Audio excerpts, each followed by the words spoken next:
Assalamualaikum warahmatullahi wabarakatuh. Perkenalkan, nama saya Rizdianto Hermawan MPD. Saya merupakan salah satu dosen tetap yayasan pada program studi pendidikan anak usia dini Universitas Ma'arif Nahdlatul Ulama Kebumen. Salah satu mata kuliah yang saya ampu pada program studi PAUD UMNU Kebumen adalah Seni Musik Anak Usia Dini dengan kode MKKUPA 04. Mata kuliah ini memiliki bobot SKS 2 SKS, terdiri dari 1 SKS teori dan 1 SKS untuk praktek. Mata kuliah ini merupakan mata kuliah yang ditujukan untuk membekali mahasiswa dengan pengetahuan dan keterampilan dasar tentang musik untuk anak usia dini. Tentunya di dalam perkuliahan ini nantinya akan mengenalkan berbagai lagu anak usia dini, mulai dari jenis, karakteristik anak usia dini, sampai pada mahasiswa diharapkan memiliki kemampuan dalam menciptakan lagu untuk anak usia dini. Materi pada mata kuliah ini yang pertama itu adalah batasan musik untuk anak usia dini, yang kedua karakteristik musik untuk anak usia dini, yang ketiga musik dan perkembangan anak usia dini, selanjutnya yang keempat notasi musik anak usia dini, kemudian yang kelima musik dan lagu nasional, lagu tradisional, lagu religi dan seterusnya, itu sampai pertemuan ketujuh. Kemudian kedelapan adalah dasar-dasar membuat lagu anak usia dini. Materi yang kesembilan menciptakan karya seni musik sederhana untuk anak usia dini. Dan yang kesepuluh mahasiswa akan melaksanakan praktek ataupun pagelaran seni pada mata kuliah ini. Sehingga mahasiswa akan memiliki kemampuan dan juga keberanian mental di dalam menyanyikan sampai mempraktekkan lagu anak usia dini. Beberapa CPMK atau capaian mata kuliah pada mata kuliah ini, yang pertama adalah mahasiswa mampu memahami konsep dasar musik untuk anak usia dini, termasuk dari karakteristik, batasan, unsur, dan lain sebagainya. Kemudian CPMK yang kedua, mahasiswa diharapkan mampu menjelaskan keterkaitan antara lagu anak dengan 6 aspek perkembangan pada anak usia dini. Kemudian CPMK yang ketiga, mahasiswa mampu mengenal, membaca, dan menuliskan notasi angka pada lagu anak usia dini. CPMK yang keempat, mahasiswa memiliki kemampuan untuk menyanyikan lagu anak usia dini sesuai dengan notasinya. Yang kelima, mahasiswa mampu mempraktekkan lagu itu sebagai media pembelajaran di lembaga PAUD. Pada mata kuliah ini, saya menyampaikan dengan metode DIA, yaitu melalui delivery, yaitu dalam menyampaikan pengetahuan terkait dengan musik, praktik, dan lain sebagainya. Kemudian yang kedua adalah interaction, mulai dari dosen dengan mahasiswa atau sesama mahasiswa, itu saya lakukan melalui tanya jawab, diskusi, ataupun praktek langsung ke depan. Kemudian pada mata kuliah ini, metode yang ketiga adalah asesmen ataupun penilaian. Asesmen dilakukan secara langsung di dalam kelas. Ketika materi pembelajaran selesai, maka mahasiswa akan mempraktekkan apa yang sudah dipahami, serta mahasiswa akan membuat lagu, dan yang nantinya lagu itu akan dinilai sebagai ujian akhir semester. Mungkin itu penyampaian mata kuliah yang salah satu mata kuliah yang saya ajar di Prodi Pendidikan Anak Usia Dini Universitas Ma'arif Nahdlatul Ulama Kebumen. Berikut cuplikan videonya. Selamat menyaksikan. Oke. Baik, Assalamualaikum warahmatullahi wabarakatuh. Waalaikumsalam warahmatullahi wabarakatuh. Ya, sebelum kita mulai pembelajaran pada pagi hari ini, marilah kita berdoa terlebih dahulu. Berdoa dipersilahkan.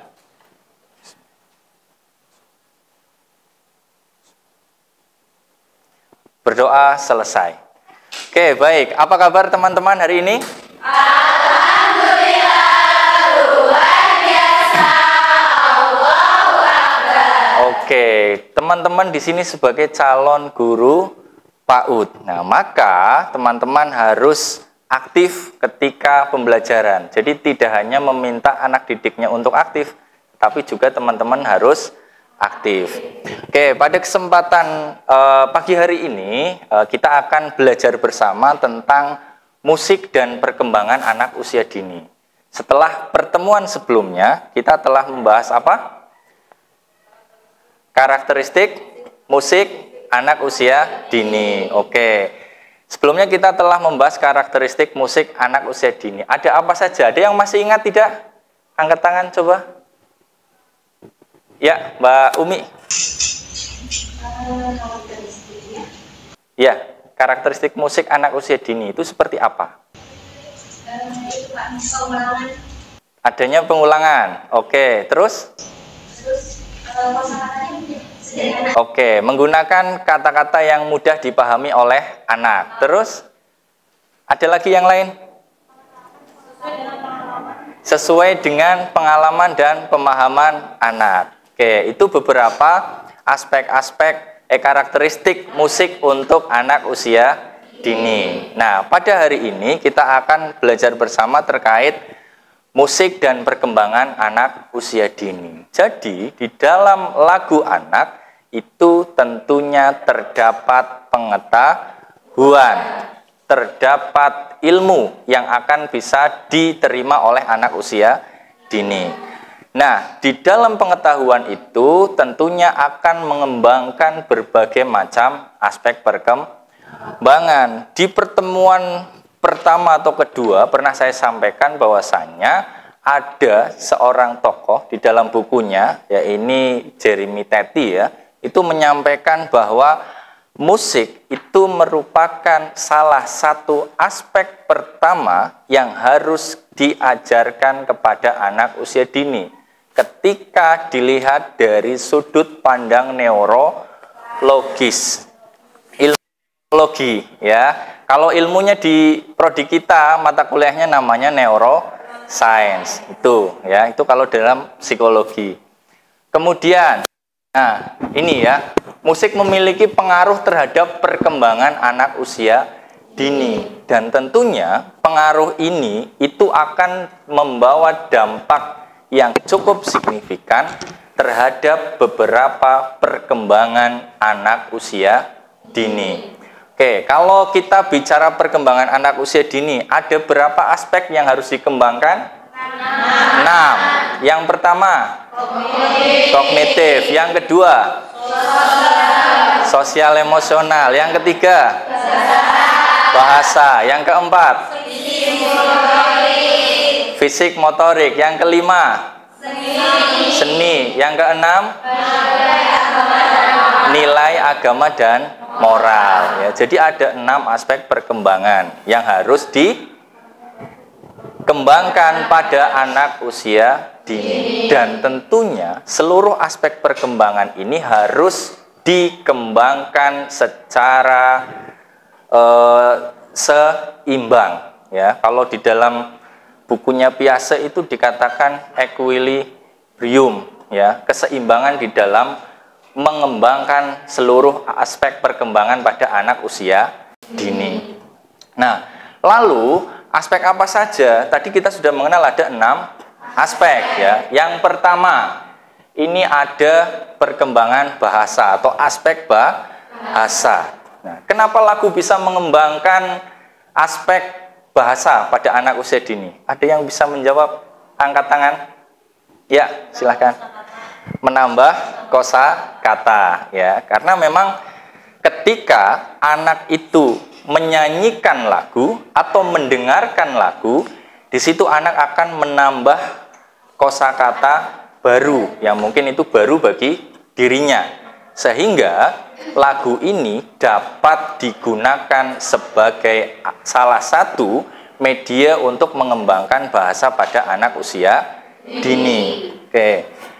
Nah, ini adalah salah satu contoh lagu yang dulu saya pernah melakukan penelitian ya, dan penelitian ini sudah saya publikasikan di jurnal Sinta 3 ya, terkait dengan pengembangan pembelajaran berbasis musik. Nah, lagu ini saya ciptakan untuk mengenalkan huruf dan angka pada anak usia dini. Bisa diklik, Mbak. Nah.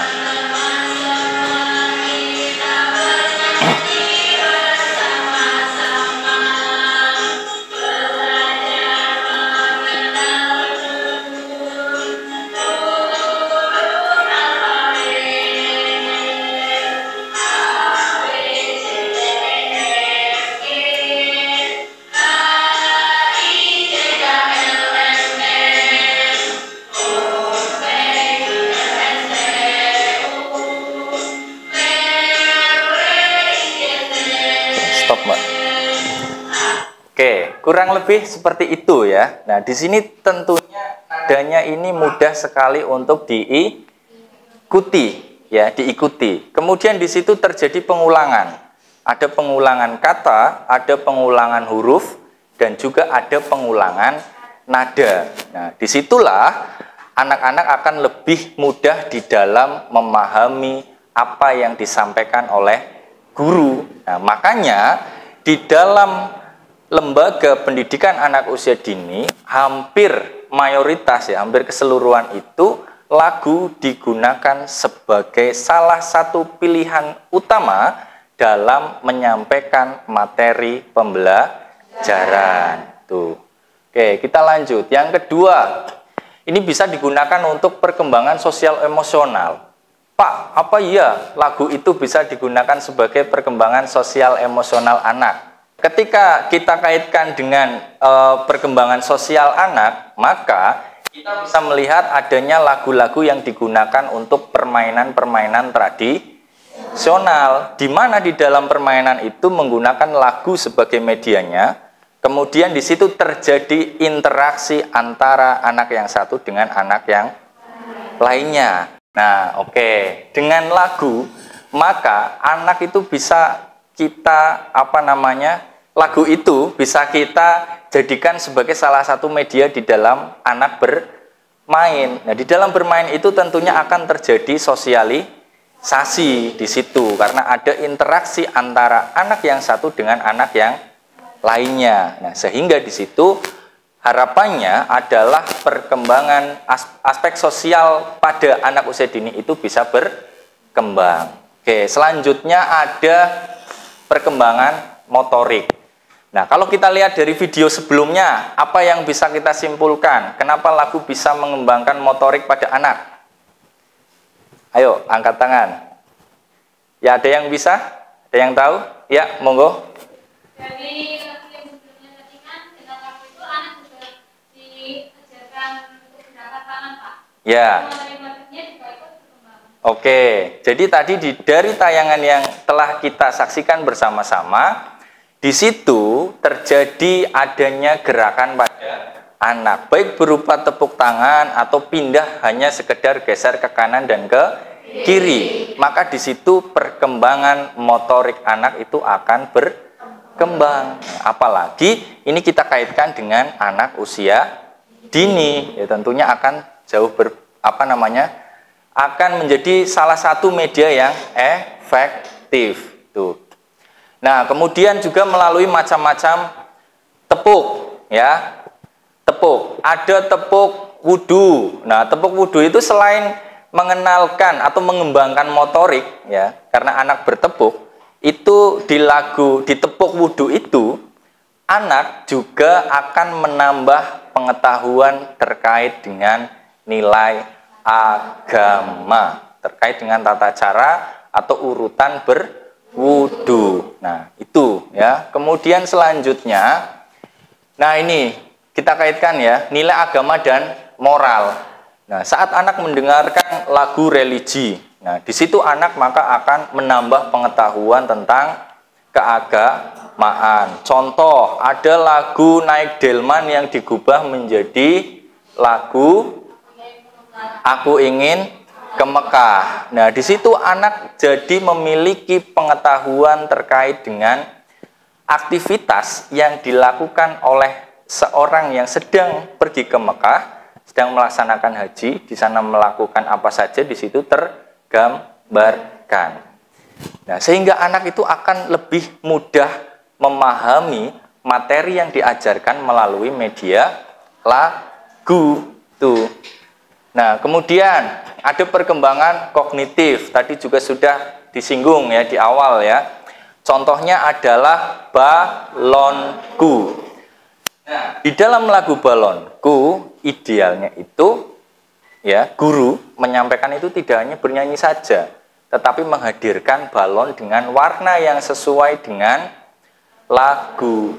Sehingga di dalam lagu balonku itu anak akan mengenal warna balon. Itu kan kognitif ya. Kemudian selanjutnya anak mengenal konsep pengurangan. Dari balonnya 5 meletus 1 tinggal 4. Disitulah kognitif anak akan berkembang gitu. Kemudian sampai di sini ada pertanyaan?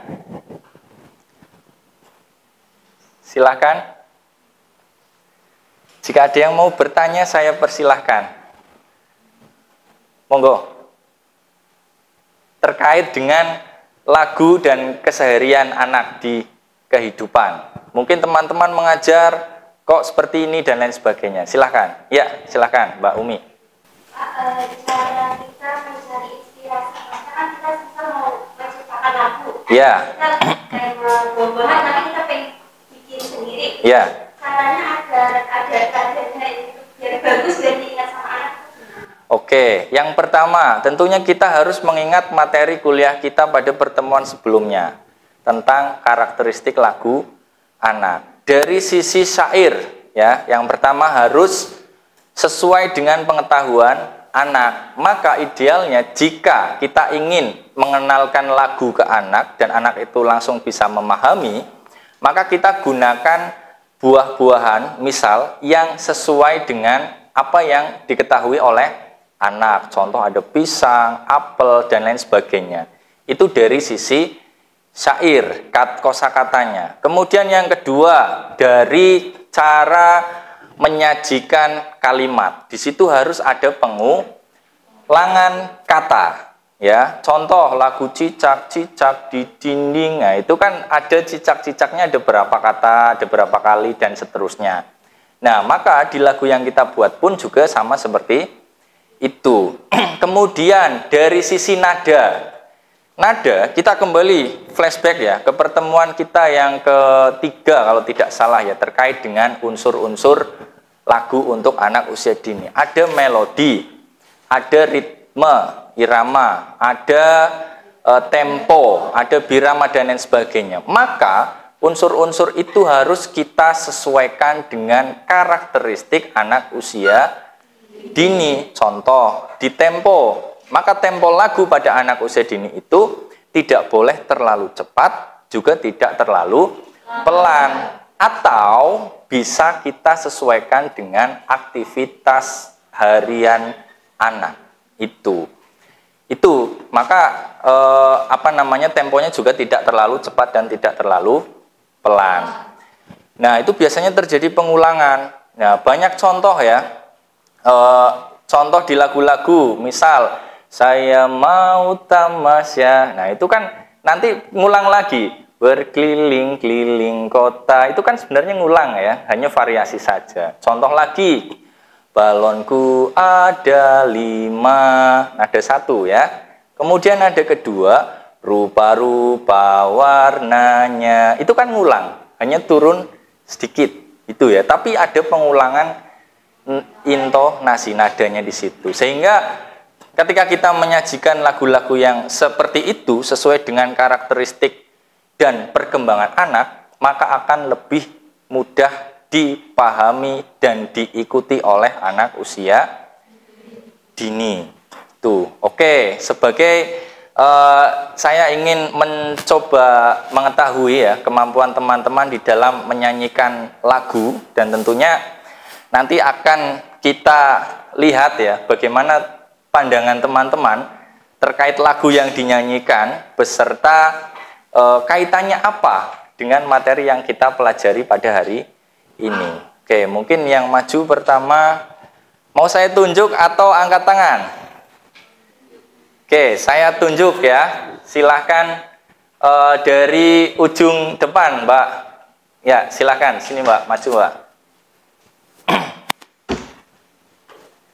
Oke, silahkan nyanyikan satu lagu yang bisa mengembangkan nilai agama dan moral. Tidak apa-apa ya. Tapi nanti kita belajar di pertemuan selanjutnya terkait dengan notasi. Ya, nanti ketika di situ sudah harus bagus semua, gitu ya. Oke, silahkan. Saya mau ke Mekah berkeliling Ka'bah Sambil baca taubiah dan wukuf di Arafah, lalu melempar jumroh Wusta Aqobah, sa'i dari Safa ke Marwah. Penyayang sayangnya tak terbilang, Allah Maha Pengasih, tak pernah pilih kasih. Allah yang Maha Tahu tanpa diberitahu. Allah, Allah, la ilaha illallah. Allah, la ilaha illallah. Oke. Oke, selanjutnya saya tanya ke teman-teman semua, lagu yang dinyanyikan tadi ada kaitannya dengan aspek agama dan moral? Ada. Ya, di mana keterkaitannya? Ya, agamanya.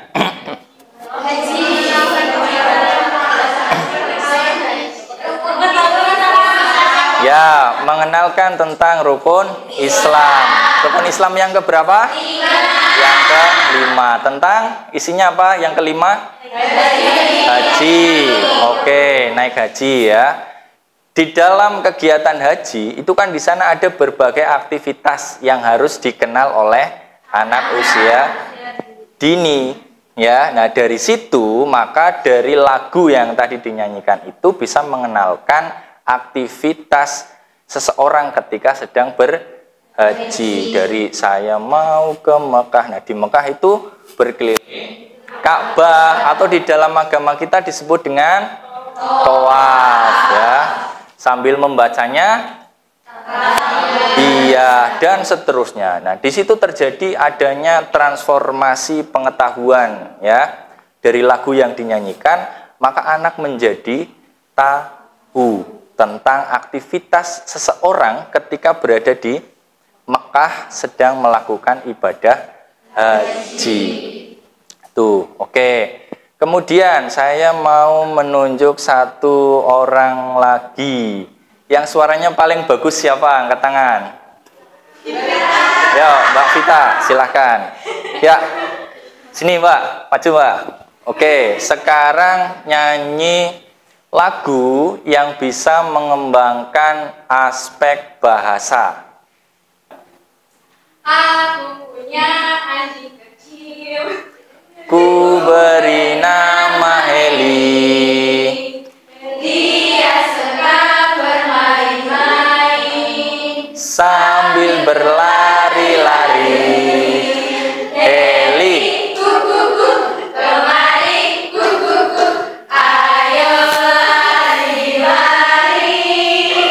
Heri, Kemari. Ayo lari-lari. Oke, kita beri aplaus ya. Oke, boleh duduk lagi Mbak. Oke, dari lagu tadi, kenapa bisa disebut bisa mengembangkan kemampuan bahasa pada anak? Menambah kosakata. Contoh, kosakata apa yang sekiranya bisa ditambahkan dalam lagu itu? Satu kata. Bermain-main, terus berlari-lari, terus itu suara ya, itu mengenalkan suara. Terus apa lagi? Ku beri nama ya, terus kemari. Nah, anak kan jadi tahu kemari gitu ya. Kemari itu berarti kesini gitu ya, dan seterusnya. Di situ anak jadi tahu.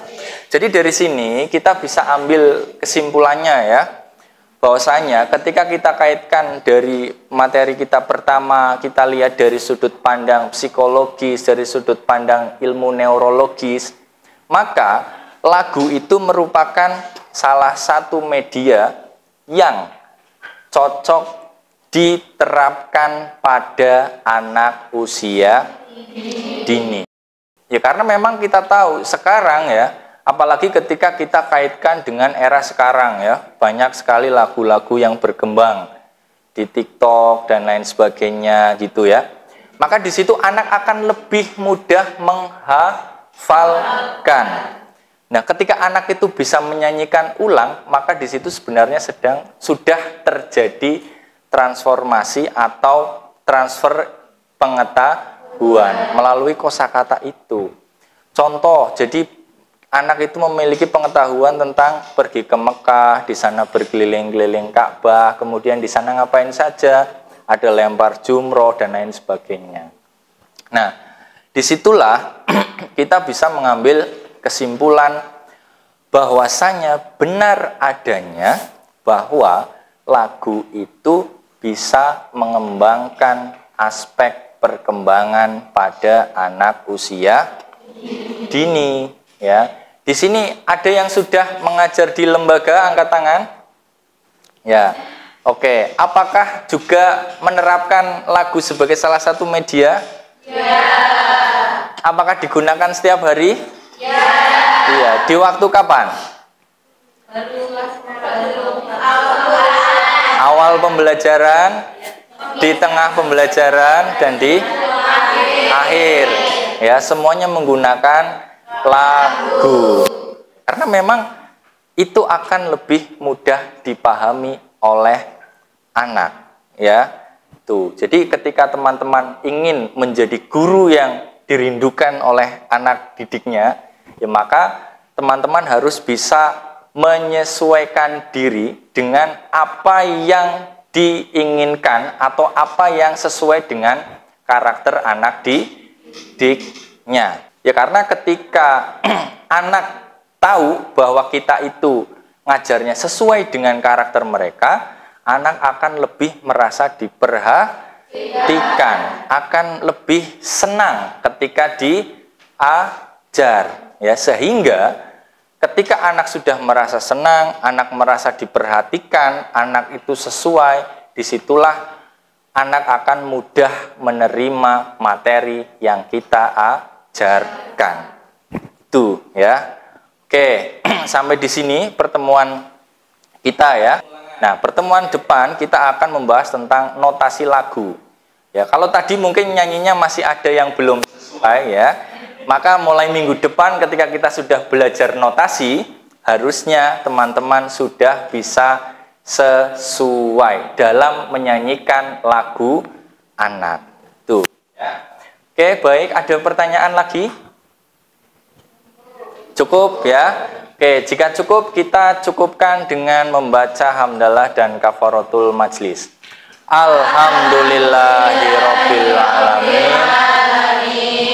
Subhanakallahumma wa bihamdika asyhadu an la ilaha illa anta astaghfiruka wa atubu ilaik. Oke, kurang lebihnya mohon maaf. Sampai ketemu pekan depan. Jangan lupa tugasnya disiapkan. Saya akhiri. Wassalamualaikum warahmatullahi wabarakatuh.